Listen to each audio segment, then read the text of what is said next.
Hello traders. तो finally कुछ दिन पहले हम लोग को मुरे ट्रेडिंग की डेट और टाइम आ चुकी है। तो गाइज फाइनली वो दिन आ गया है जिसमें स्टॉक मार्केट शाम में 1 घंटा खुला हुआ होगा। तो जिस किसी को ये नहीं पता कि मुरे ट्रेडिंग क्या होती है और इसमें कैसे ट्रेडिंग किया जाता है, तो मैं आप लोग को शॉर्ट में समझा देता हूँ।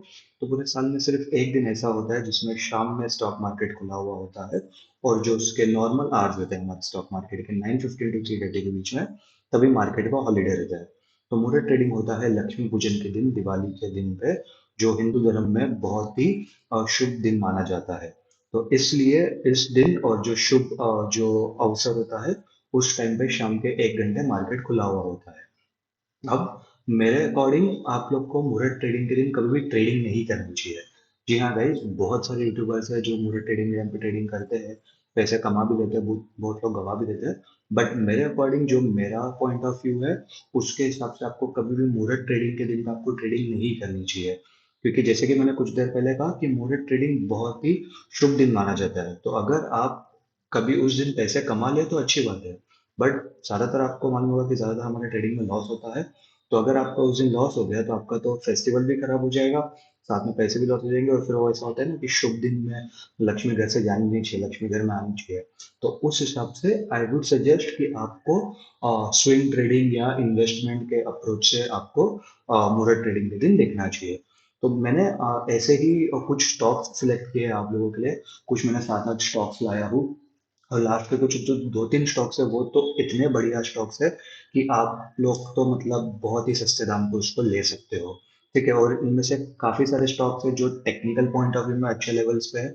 काफी सारे स्टॉक्स है जो फंडामेंटली स्ट्रॉन्ग स्टॉक्स है, लेकिन वो भी बहुत ही लोअर लेवल्स पे मिल रहे हैं, तो जिन लोग को अभी ग्रैब करना ज्यादा सेंसिबल है मेरे अकॉर्डिंग।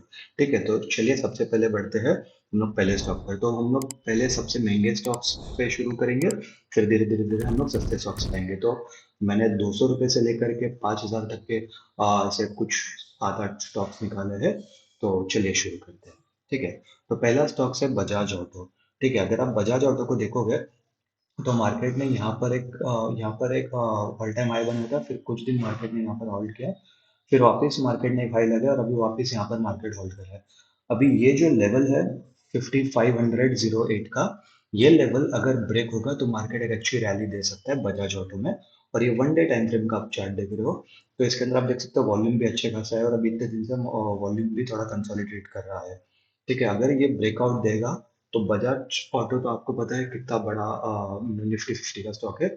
और हाँ गाइस, जितने भी स्टॉक्स मैं आपको बताऊंगा ये सारे निफ्टी 50 के स्टॉक्स है। बिकॉज ऐसा ना हो कि हम लोग कोई भी स्मॉल कैप इंडस्ट्री ले ले और उस दिन अगर उसने सर्किट लगा दिया या आपका पैसा नुकसान हो, तो मुझे वो नहीं चाहिए। तो हम लोग वो ही स्टॉक्स लेंगे जो रिनाउंड स्टॉक्स हो, जो जाने पहचाने स्टॉक्स हो, जो मार्केट में जिसका लिक्विडिटी ज्यादा हो, ताकि आपको अच्छे लेवल्स पे भी मिल सके। ठीक है, तो ये मैं पहले आपको क्लियर कर देता हूँ। तो बजाज ऑटो बहुत ही अच्छे लेवल पे दिख रहा है, अगर ये यहाँ से ब्रेकआउट करेगा तो 200-300 पॉइंट आराम से आपको दे सकता है। जो भी स्टॉक्स मैं आपको बता रहा हूँ, अगर मैं उसका लेवल्स आपको जो जो टारगेट का लेवल्स अगर मैं शेयर नहीं कर रहा हूँ, तो जहां भी आप ब्रेकआउट करोगे उस ब्रेकआउट कैंडल के नीचे या प्राइस एक्शन लेवल के नीचे ही आप उसका स्टॉप लॉस रखना, और 1:2 मिनिमम उसका टारगेट बनाना। ठीक है, तो बजाज ऑटो हो गया हम लोग का पहला स्टॉक।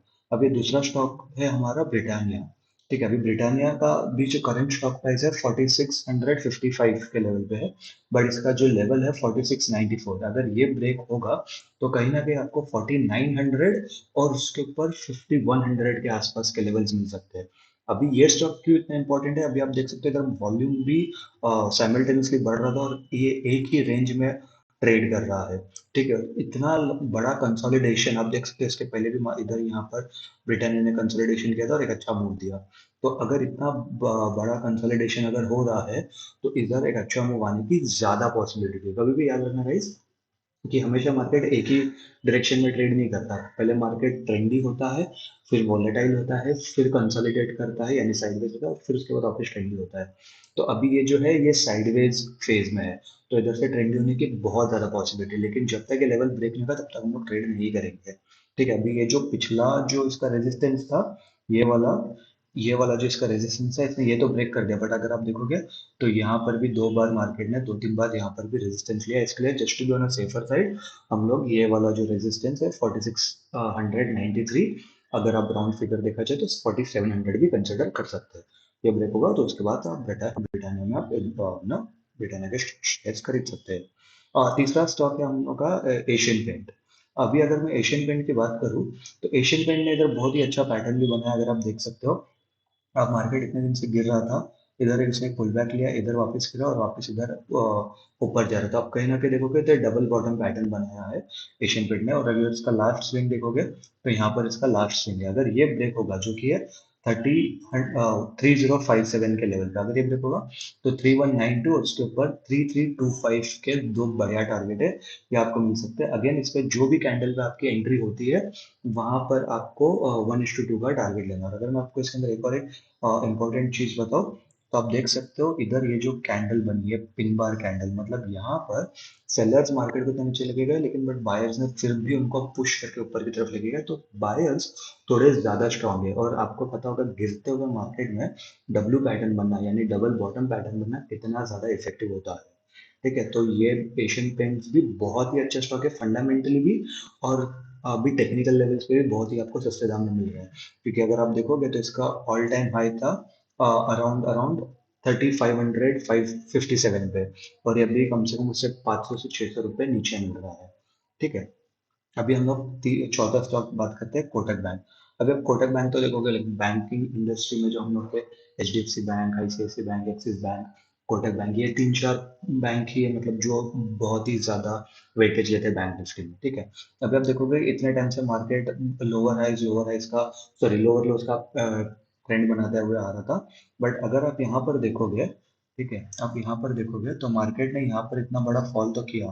ठीक है, उसके बाद मार्केट यहाँ पर ऊपर ऊपर की तरफ अपने आप को शिफ्ट करता हो जा रहा है। अभी ये जो है ये लास्ट स्विंग, अगर मार्केट इसके ऊपर जाता है तो हम लोग को कहीं ना कहीं, जो कि हम लोग का जो टारगेट है 1775 का, अगर ये ब्रेक होगा तो 1830 का टारगेट हम लोग को मिल सकता है। और उसके ऊपर कहीं ना कहीं ये जो लेवल है इधर तक के टारगेट भी हम लोग को मिल सकते हैं, जो कि अप्रोक्सीमेट, एक सेकेंड में आपको बताता हूँ, अप्रोक्सीमेट हम लोग को 1900 के लेवल्स भी मिल सकते हैं कोटक बैंक में। ठीक है, तो कोटक बैंक भी अभी आप देखोगे तो शायद ये अपने टारगेट से या अपने एंट्री पॉइंट से थोड़ा सा दूर है। बट अभी जो मैं आज वीडियो शूट कर रहा हूँ ये अभी मैं वेंसडे को शूट कर रहा हूँ, मार्केट शुरू होने से पहले। ठीक है, तो अभी वेंसडे थर्सडे फ्राइडे भी 3 दिन है, 3 दिन में मार्केट और ऊपर जा सकता है। तो अगर ये लेवल पे मिल गया आपको तो आप इसमें एंट्री ले सकते हो। बट अगर आपको किसी को इन्वेस्टमेंट पॉइंट ऑफ व्यू के हिसाब से देखना है तो आप इसके अंदर अभी भी एंट्री बना सकते हो, क्योंकि अभी भी बहुत ही डिस्काउंटेड रेट में चल रहा है। क्योंकि जैसा मैंने पिछले स्टॉक में कहा, इसमें भी आप देख सकते हो कोटक बैंक का हाई था 2062, और ये अभी वो 1751 पे चल रहा है, मतलब नहीं नहीं बोल के ये भी 300-400 पॉइंट नीचे ही चल रहा है। तो इसमें भी आपको एक अच्छी अपॉर्चुनिटी मिल सकती है। अभी हम लोग का दूसरा स्टॉक है इंडस इंड बैंक। ठीक है, अभी इंडस इंड बैंक ने काफी टाइम से एक बहुत ही अच्छे पैटर्न को फॉलो कर रहा है। अगर हम देखोगे यहाँ पर,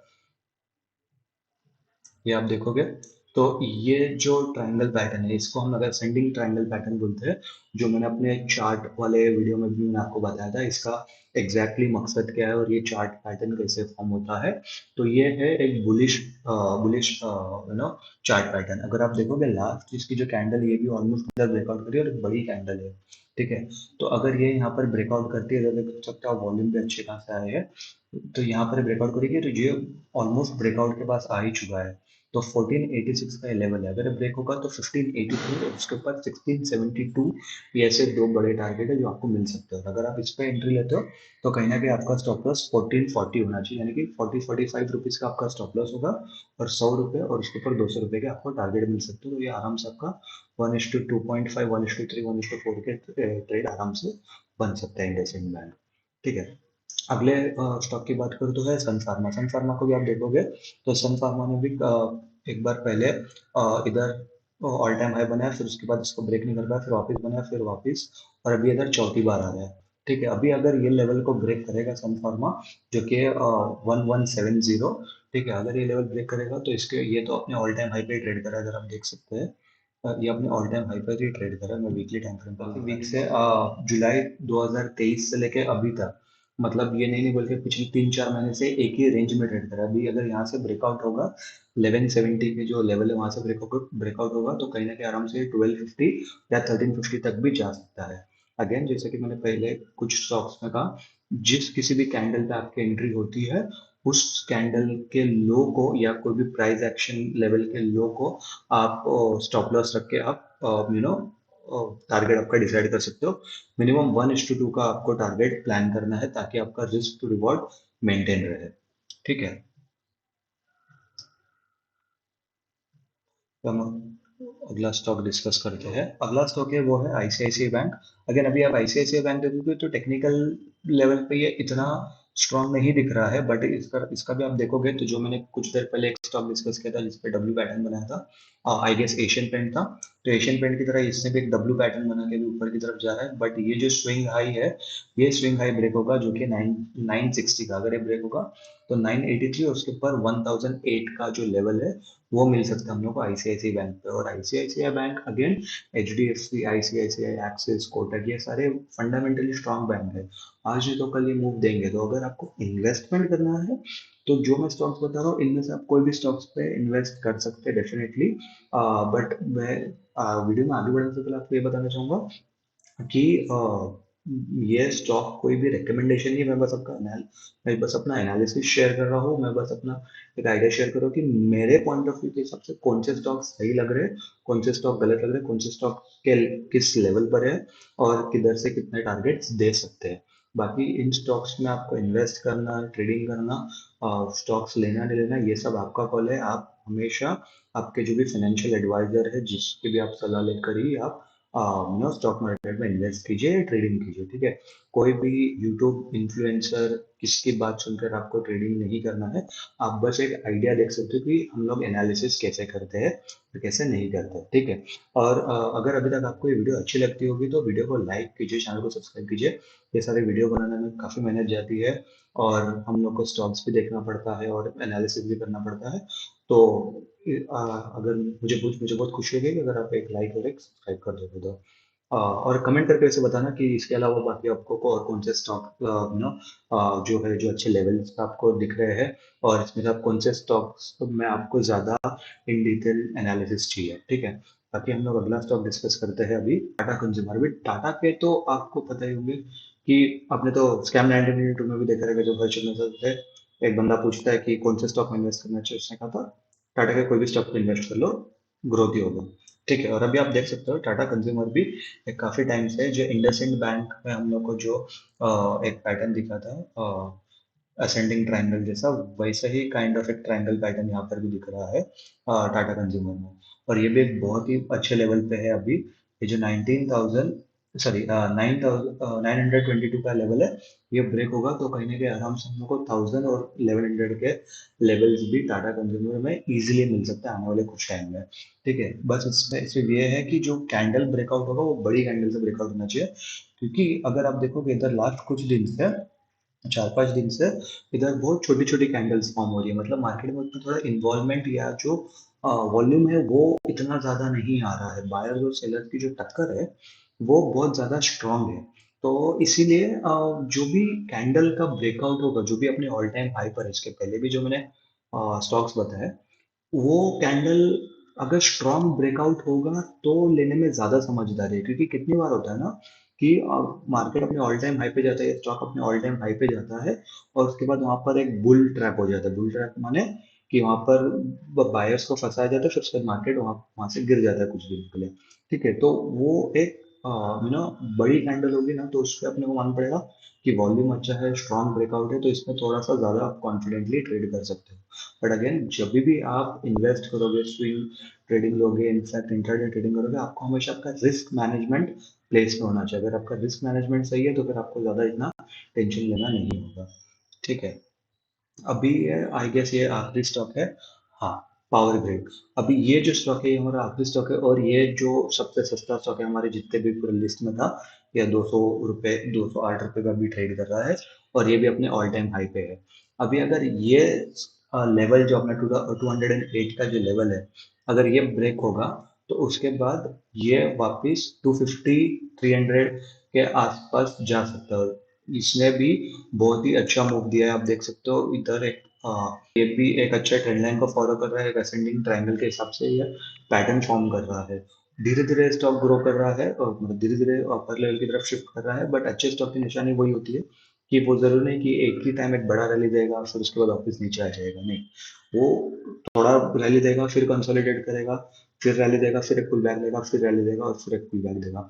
तो जब भी आप स्विंग ट्रेडिंग या इन्वेस्टिंग करते हो तो आपको ये ध्यान रखना चाहिए कि इसमें आपको पेशेंस तो रखना पड़ेगा। ठीक है।